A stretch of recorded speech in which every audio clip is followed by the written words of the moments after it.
In today's video I will talk about some peculiarities of price-action trading strategies. Price-action trading is a topic that has been receiving an enormous amount of attention because large numbers of aspiring traders noticed that trading with pure indicators alone is not only counterproductive, but it seems to be impossible. There are several different reasons for that.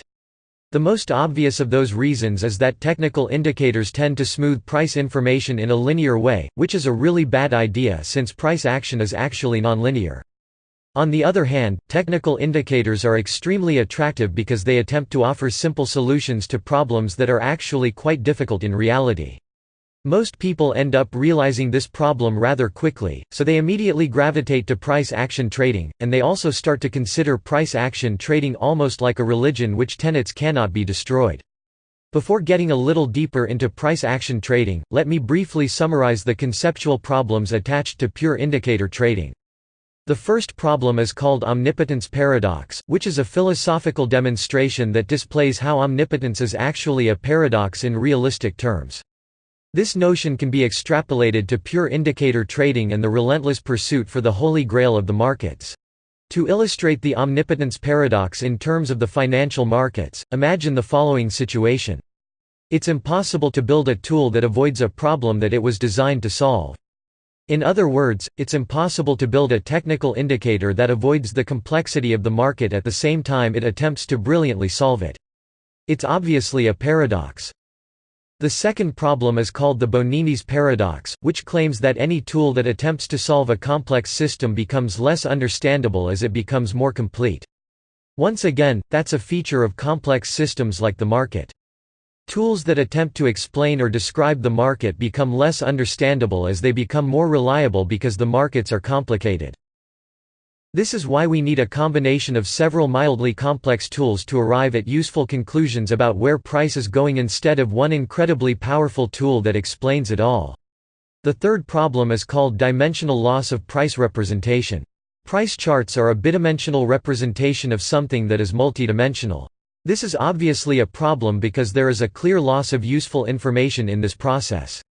Just imagine the loss in information between a tridimensional object and its bidimensional shadow. To give you a simple practical example of why that's a problem, imagine a ruler and its shadow. If I rotate the ruler, its shadow will give the impression that the ruler is decreasing its length, but in reality, it is just being rotated. In other words, price charts are already a limited source of information about the true market, and when you try to smooth it out in a linear way, you end up losing even more useful information. These three problems together explain why we need multi-layered contextual trading to achieve the necessary level of analysis to trade effectively. However, the financial market is full of ironies due to its rather mysterious and irreducible reality.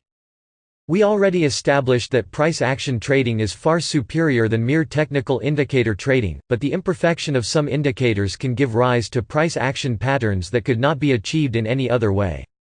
This is wildly ironic because the meticulous study of some technical indicators can teach you new price-action patterns that very few people know about.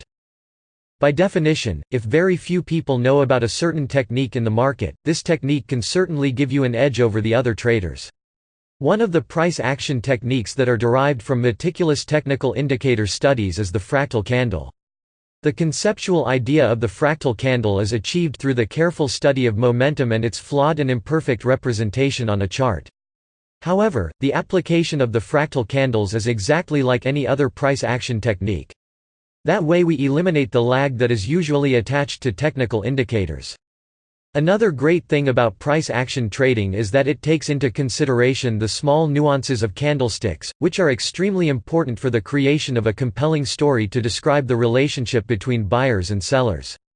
I felt the need to clarify a few things about price-action trading with this video because I see a lot of people worshipping price-action reading without even knowing why they are doing it. Hopefully this video can shed some light on the reasons why price-action reading seems to be superior to pure technical indicator reading. If you enjoyed the video, don't forget to click the like button, subscribe to the channel, and leave your feedback in the comment section. Thank you for watching.